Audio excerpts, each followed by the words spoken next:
ব্রিটেনের নির্বাচনে দুই সিলেটি মেয়ের জয়। ব্রিটেনের সাধারণ নির্বাচনে বঙ্গবন্ধুর নাতনি টিউলিপ সিদ্দিক সহ জয় পেয়েছেন 4 বাংলাদেশি বংশোদ্ভূত ব্রিটিশ রাজনীতিবিদ।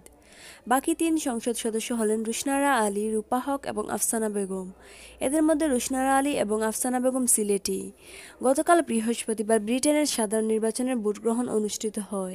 এই নির্বাচনের মাধ্যমে বহুল আলোচিত ব্রেক্সিটের ভাগ্য নির্ধারিত হবে। এর আগে 2017 সালের 8 জুন এবং 2015 সালের 7 মে ভোট গ্রহণ হয়েছিল। গতকাল ইংল্যান্ড, ওয়েলস, স্কটল্যান্ড এবং উত্তর আয়ারল্যান্ডের মোট 450টি নির্বাচনী কেন্দ্রে স্থানীয় সময় সকাল 7টা থেকে ভোটগ্রহণ শুরু হয়। এই নির্বাচনের অধীনে মোট 450 জন সংসদ সদস্য নির্বাচন করা হবে। এ ভোটে প্রধানমন্ত্রী বরিস জনসনের কনজারভেটিভ দল সরকার গঠন করলে ব্রেক্সিট সম্পন্ন হবে এবং লেবার দল ক্ষমতায় গেলে ব্রেক্সিট ইস্যুতে দ্বিতীয় গণভোট হতে পারে।